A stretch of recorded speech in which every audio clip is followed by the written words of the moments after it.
दूसरी तरफ जब दिन का लिकाड़ हुआ और थोड़ा उजाला हुआ तो लोग सोच आदि के लिए जाने लगे। जो भी चौराहे से निकलता बादशाह का कालिक से पुता मुंह और गले में जूतों की माला देखकर दबी हुई हंसी हंसता हुआ वहां से निकल जाता। ऐसे ही समय बीता और दिन पूरी तरह निकल आया। बादशाह अब भी उसी वेश में चौराहे पर बैठा दाना दल रहा था।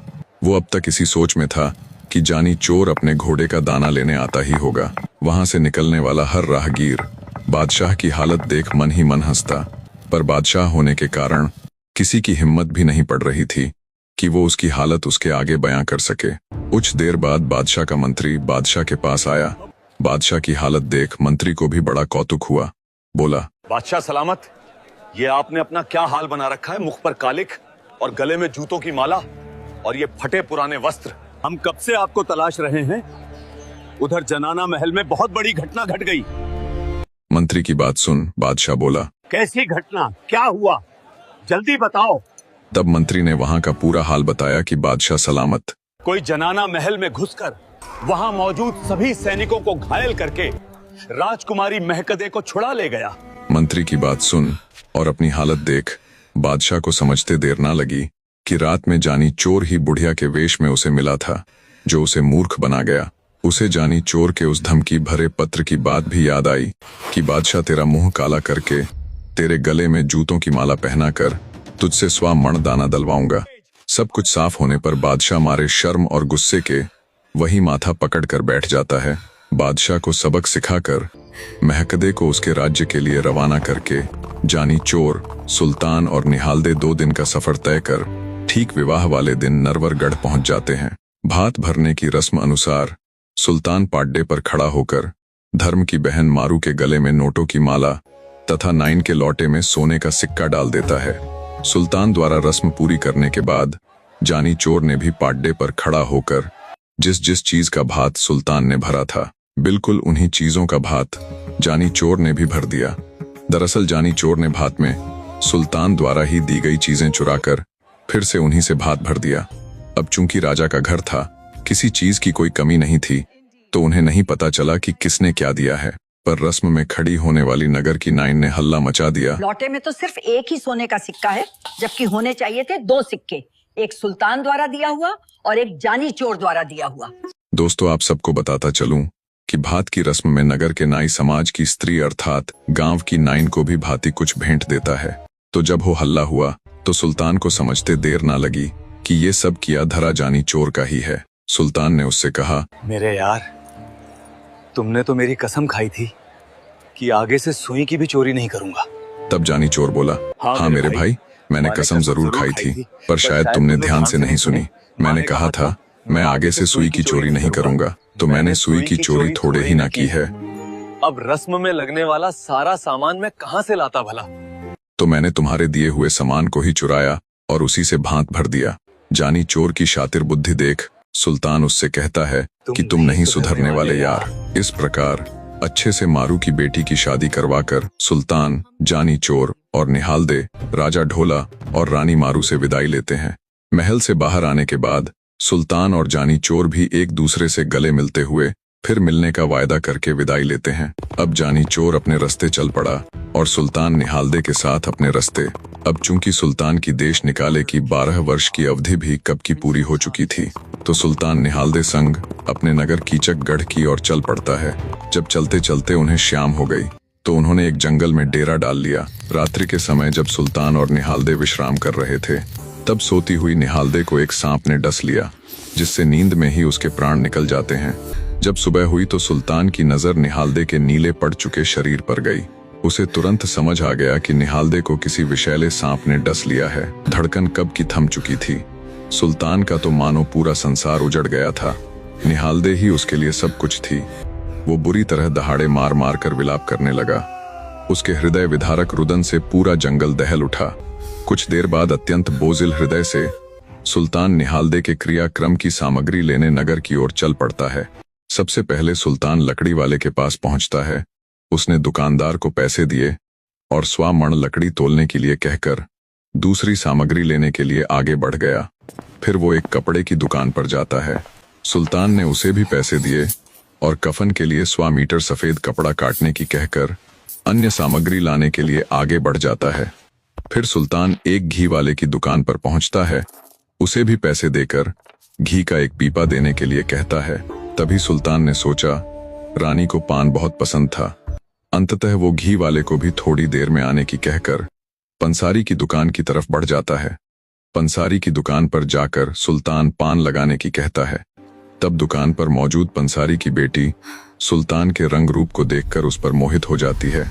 वो एक जादूगरनी थी जिसने काला जादू सीखा हुआ था, तो अपने जादू से पंसारी की बेटी सुल्तान को एक मिंढा अर्थात भेड़ का बच्चा बनाकर उसे वही बांध लेती है। दोस्तों, अब कहानी में चलते हैं जंगल की तरफ, जहां निहालदे का मृत शरीर तंबू के बाहर रखा हुआ था। देव योग से भगवान शिव जी माता पार्वती के साथ मृत्यु लोक की सैर करने आए हुए थे। जब वे दोनों जंगल से होते हुए निहालदे के पास से गुजरे तो उनकी नजर मृत निहालदे पर पड़ी। उसे देख माता पार्वती बोली, देखो तो महाराज, कितनी सुंदर युवती है, बेचारी भरी जवानी में प्राणों को प्यारी हो गई। आप इसे फिर से जीवित कर दीजिए ना महाराज। माता पार्वती की बात सुन भगवान शिव बोले, प्रिय, ये मृत्यु लोक है, यहाँ हर किसी को कुछ न कुछ दुखा, ऐसे तुम किस किस के दुखों को दूर करती चलोगी। भगवान शिव की बात सुन माता पार्वती बोली, मुझे कुछ नहीं पता महाराज, आप इस युवती को अभी जिंदा कर दीजिए। अंततः माता पार्वती के हठ के आगे महादेव जी को झुकना पड़ा और निहालदे के शरीर में फिर से जान फूंक दी। निहालदे तुरंत उठ बैठी। उसने देखा तो सुल्तान उसके पास नहीं है, बल्कि एक साधु और साध्वी वहां खड़े हैं। निहालदे भगवान शिव के गले पड़ गई और बोली, बता रे साधु, मेरा पति कहाँ है? नहीं तो तेरी दाढ़ी को उखाड़ फेंकूंगी। निहालदे की बात सुन भगवान शिव माता पार्वती से बोले, देख लिया इसे जीवित करने का नतीजा, अब लाकर दो इसे इसका पति भी। तब माता पार्वती निहालदे से बोली, पुत्री, मैं पार्वती और ये स्वयं महादेव जी हैं। हम मृत्यु लोक घूमने आए हुए थे। जब मैंने तुम्हें मृत देखा तो महादेव जी से जिद करके तुम्हें जिंदा करवा दिया। पर निहालदे को माता पार्वती की बातों पर यकीन नहीं हुआ।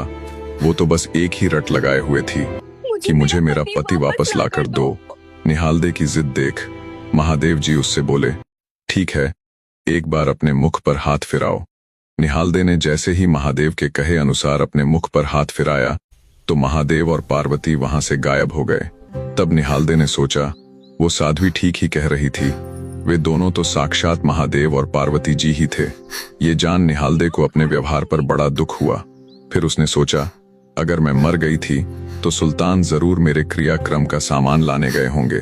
दोस्तों, सुल्तान और निहालदे की शक्ल काफी हद तक मिलती जुलती थी, तो निहालदे ने सुल्तान के कपड़े पहनकर मर्दाना वेश धारण कर लिया और अपने पति की तलाश में नगर की ओर चल पड़ी। सबसे पहले वो लकड़ी की दुकान पर पहुंची। उसे देख दुकानदार बोला, भाई तुम लकड़ियों के पैसे दे के गए थे, तुम्हारी लकड़ियां तैयार हैं, ले जाओ। निहालदे बोली, ठीक है, आया थोड़ी देर में, कहकर आगे चल पड़ती है। सोचा यहाँ तक तो सब ठीक था। आगे जब वो कपड़े की दुकान पर पहुंची तो कपड़े वाले ने भी उससे वही कहा, भाई तुम पैसे दे के गए थे, तुम्हारा 100 मीटर सफेद कपड़ा तैयार है। कुछ देर में आने की कहकर निहालदे बाजार में और आगे गई।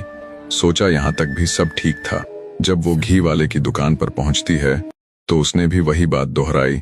निहालदे उसे भी थोड़ी देर में आने की कहकर आगे चल पड़ती है। सोचा यहाँ तक भी सब सही है, फिर और ऐसा क्या है। तभी उसे ध्यान आया कि मुझे पान बहुत पसंद है, सुल्तान अवश्य ही पान लेने के लिए पंसारी की दुकान पर गए होंगे।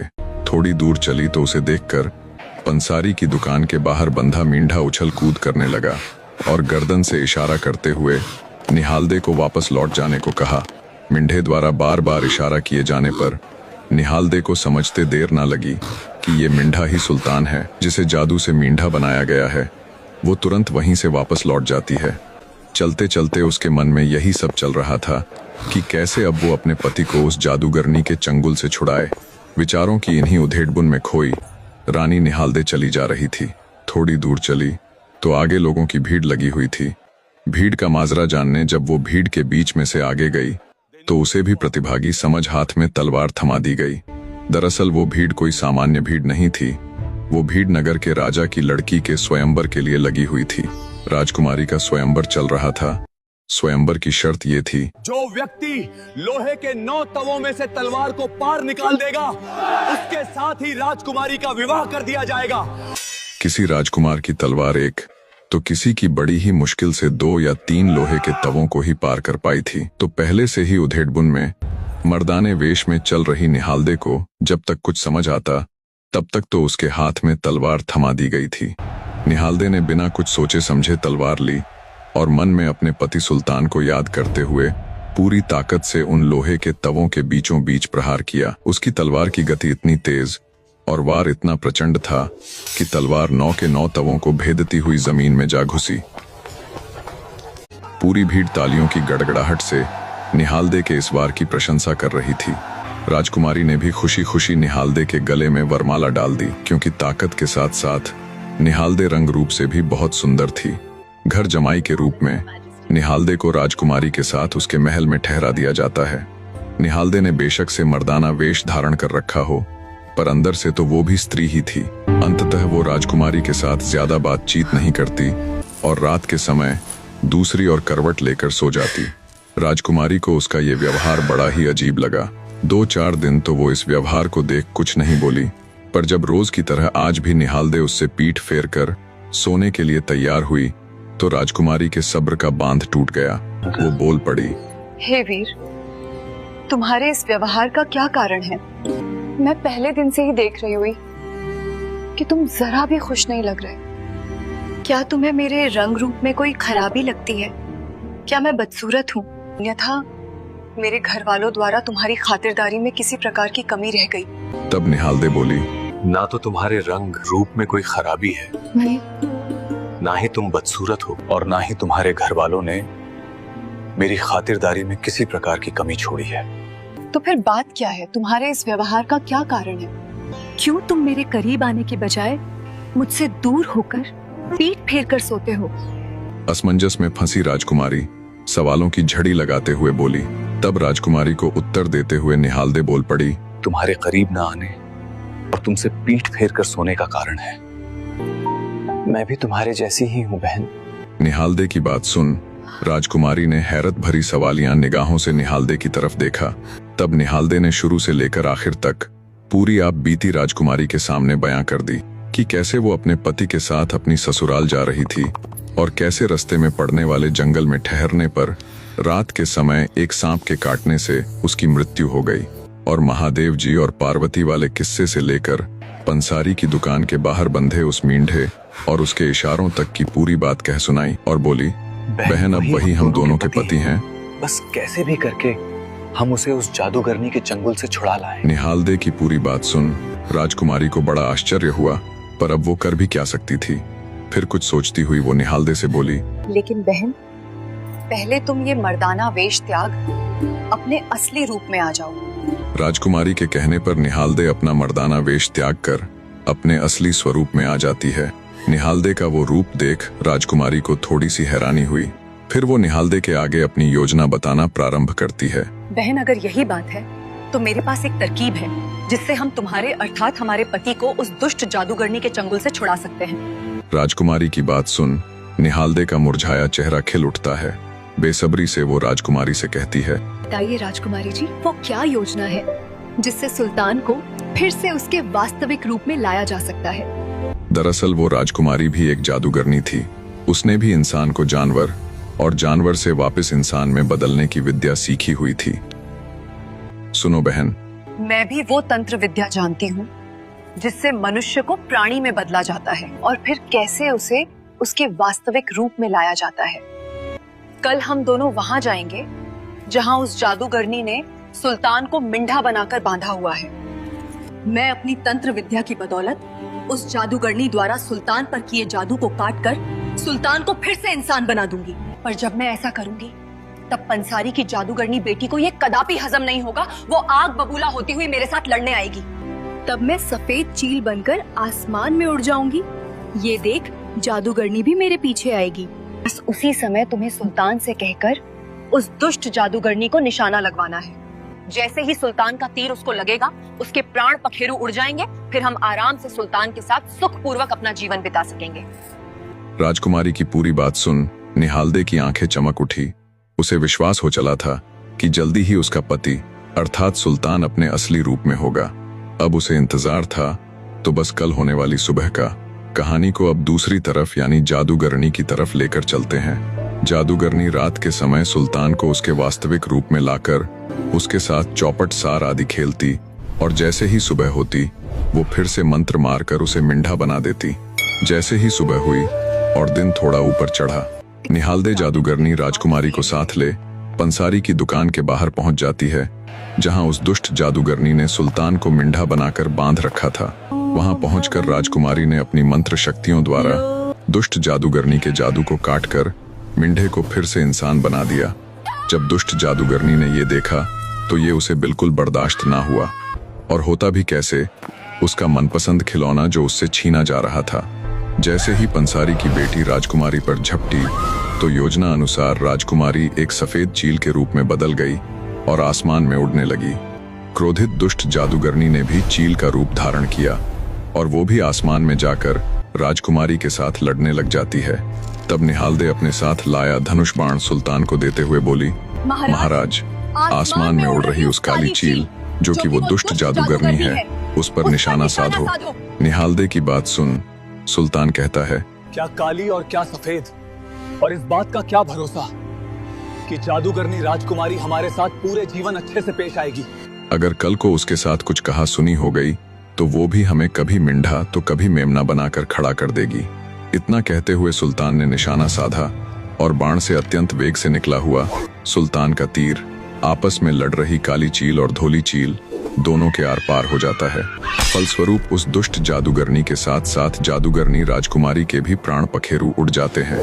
सुल्तान निहालदे को ले अपने नगर कीचकगढ़ की ओर चल पड़ता है। 2 दिन के लंबे सफर के बाद सुल्तान और निहालदे कीचकगढ़ पहुंच जाते हैं। वहां पहुंचने पर महल में सीधा जाने की बजाय सुल्तान निहालदे संग शाही बाग में रुक जाता है।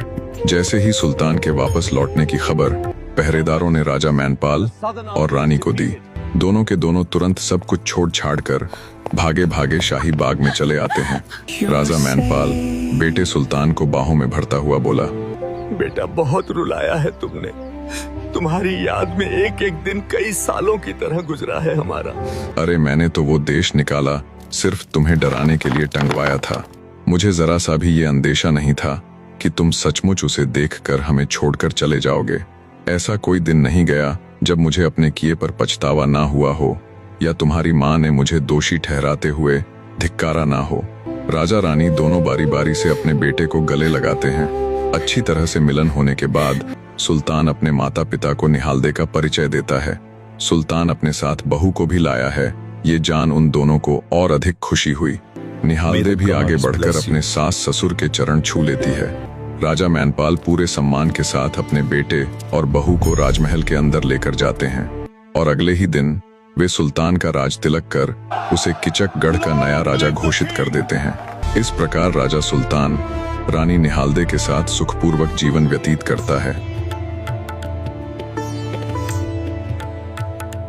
निष्कर्ष, इस प्रकार अनेक कष्टों, विश्वासघातों, संघर्षों और चमत्कारों से गुजरकर राजकुमार सुल्तान का जीवन पूर्ण होता है। जिस बालक को एक भूल के कारण देश निकाला मिला था, वही बालक समय के साथ साहस, करुणा और धर्म का प्रतीक बन गया। उसने न केवल दानव का वध कर नगर को भयमुक्त किया, बल्कि साथ साथ जानी चोर जैसे भटके हुए मनुष्य को भी सही मार्ग दिखाया और हर स्थान पर न्याय व दया का परिचय दिया। सुल्तान की हर जगह जीत ये साबित करती है कि जब मनुष्य के मन में किसी प्रकार का खोट ना हो, उसकी नीयत साफ हो, वो दूसरों के प्रति दयावान हो और अपने कर्तव्यों के प्रति पूरी तरह समर्पित हो, तो उसके साथ भगवान हर क्षण होता है, जिससे व्यक्ति की जीत निश्चित है। हालांकि राजकुमार सुल्तान जैसे रहमदिल मनुष्य द्वारा अंत में राजकुमारी को भी उस दुष्ट जादूगरनी के साथ मारने का फैसला चौंकाने वाला था, पर उसके पीछे उसकी सोच सही थी और उसका ये मानना सत्य भी था कि अगर वो राजकुमारी को उस दुष्ट जादूगरनी के साथ ना मारकर जीवित छोड़ देता तो वो उनके वैवाहिक जीवन में मुसीबत बन सकती थी और अपनी तंत्र विद्या का दुरुपयोग उनके ऊपर कर सकती थी। अंत में राजा मैनपाल की मानसिक स्थिति ये दर्शाती है कि उसके एक छोटे से गलत फैसले के कारण उसने पूरे 12 वर्ष अपने इकलौते पुत्र के विरह में काटने पड़े। इससे हमें सीख मिलती है कि कोई भी निर्णय बिल्कुल ठंडे मन अर्थात शांत हृदय और पूरे विवेक के साथ लिया जाना चाहिए, अन्यथा परिणाम बुरा ही होता है। उम्मीद है कहानी को आपने पूरा एंजॉय किया होगा। इसी बात पर अभी चैनल सब्सक्राइब करके हर हर महादेव लिखना ना भूले। इतनी मेहनत के बाद आप सबसे ये उम्मीद करना गलत तो नहीं है। इन छोटी छोटी चीजों से ही हमें बहुत मोटिवेशन मिलता है काम में सुधार लाते हुए उसे और अधिक बेहतरीन बनाने का। अंतिम सत्य, कष्ट मनुष्य को तोड़ने नहीं बल्कि गढ़ने आते हैं।